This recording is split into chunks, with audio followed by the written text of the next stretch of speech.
YouTube, what is going on? Scenario Talk 23. I'm back with another video. Before we get into the video, YouTube, I need you to hit the like, comment, and subscribe button. Turn on that post notification bell while you at it. Today we got a true crime story. We got the teen whose body was stuffed down a chimney for 7 years. Let's get straight into it. Josh told his sister Kate that he was going out for a walk. He never came back. He's never been away for so long. Something's wrong. When the builders broke down the chimney, they found Josh's remains stuck inside. Can you imagine losing your son for 7 years, then finding his remains in the chimney of a cabin in the woods? What would go through your mind? Would you believe that he was thrown in and look for the killer? Or that he was a troubled kid who followed after his brother, who also took his life? This is the truly tragic case of Joshua Maddox. If you're ready for it, let's dive into the case of the teen whose body was found in a chimney 7 years later. Imagine that shit though, for real. Today's story begins in Woodland Park, Colorado.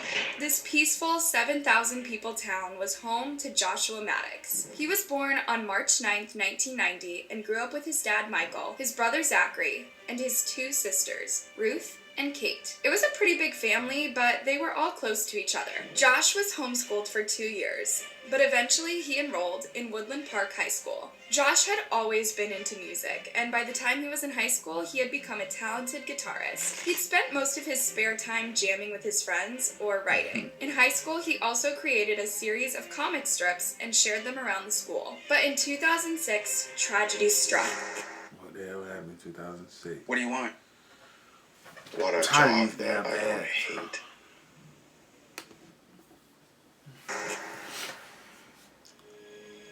Josh's older brother Zachary took his own life. He was only 18.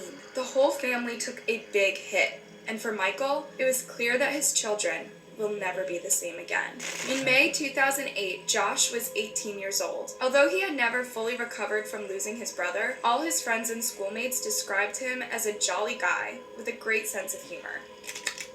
He was kind of described as like this funny guy, like a guy with a good sense of humor that kind of was just well liked by everyone. Like everyone thought he was kind of an awesome kid. Josh was a big fan of the outdoors and would often go walking or hiking by himself. This behavior started after Josh lost his brother. When he became the free spirit towards the end of his life, that was actually after his brother took his own life, so he just wanted to be with nature So a he was lot just trying to probably and get just his kind mind of off of became a lot quiet. On May 8th, 2008, Josh told his sister Kate that he was going out for a walk. He never came back.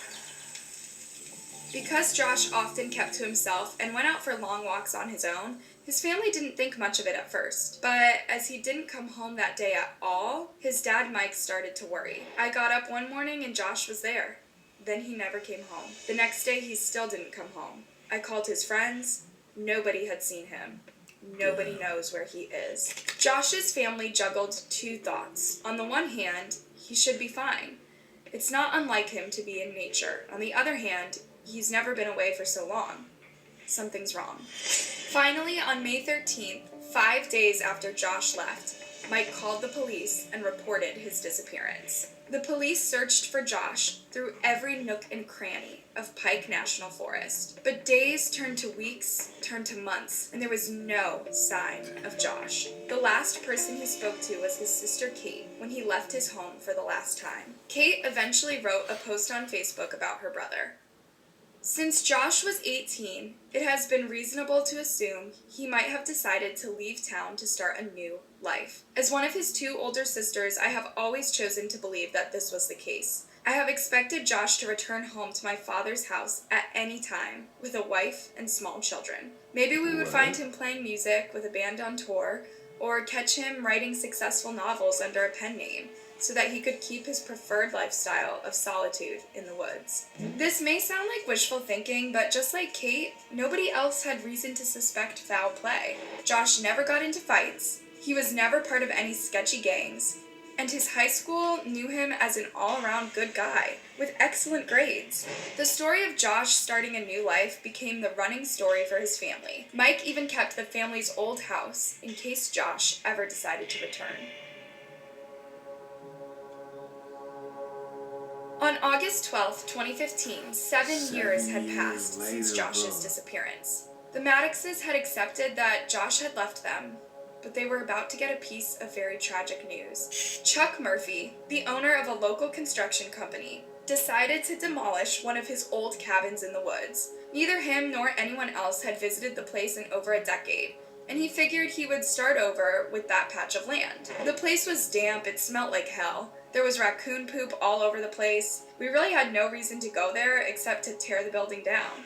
When the builders broke down the chimney, they found Josh's remains stuck inside.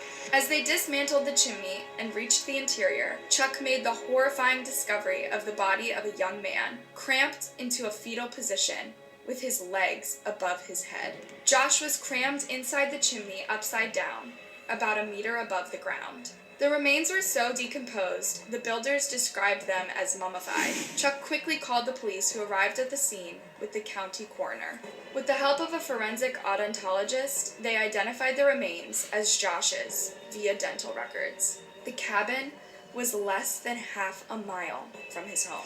The news devastated Josh's family. The brutal reality of his disappearance had finally hit them. He wasn't living anywhere, making music or writing books. He had died a lonely death as soon as he left home in 2008, with no one to hear him or save him. The news of Josh's discovery quickly made the headlines around the country, but the case was far from closed. In fact, there were more answers than questions. The body was found to be wearing a thermal shirt only. That was the only item of clothing. The body was naked from the waist down. Had this been a tragic accident? At first, that's what Kate thought and wrote on Facebook. The situation doesn't make any sense at all. We were really expecting him to be anywhere else in the world, and he was actually very close. The only thing we can figure is he was being an 18-year-old kid, checking out a cabin. It had already been abandoned for a long time, and a horrible accident happened. He couldn't have just been checking out the cabin, because how was his body in that position? He didn't jump down there like that. Police looked into any factors that could have led Josh down that chimney. Had he used illegal substances? Did he go up there with a few friends, challenging each other to climb on the dangerous cabin? Did someone push him inside? But there were no signs of any of these. Al Bourne, the Teller County coroner, did an autopsy and found no evidence of any drugs in Josh's system. In fact, he found no evidence of anything whatsoever. He declared the hard tissue showed no signs of trauma. There were no broken bones, no knife marks, there were no bullet holes. There is so far no answers to a number of things. It is very confusing. If there were no signs of trauma, could it really have been that Josh jumped into the chimney by himself? But if he wanted to take his own life, there were just about 1,000 quicker ways to do it. Okay, why would he jump? Tragically, Josh suffered a long and painful death. According to the coroner, he died of hypothermia. He was alone, in pain, and too far away for anyone to hear him scream for help. The police concluded the case and decided the cause of Joshua's death was accidental. Joshua was out exploring on the day that he disappeared. He was an adventurous type, so he took to the roof of the cabin, climbed into the chimney, tried to get into the property down the chimney, and accidentally slipped on the way, and unfortunately died. Accidentally. But Chuck Murphy wasn't pleased with this scenario. He released his own statement, which went straight against the coroner's statement. Chuck had installed a thick rebar at the top of the chimney in 2005 when he took over the property from his parents. This was 3 years before Josh died inside the chimney. The rebar was meant exactly for preventing creatures from getting into the property via the chimney. This is what Chuck said in his statement. There's no way that guy crawled inside that chimney with that steel webbing.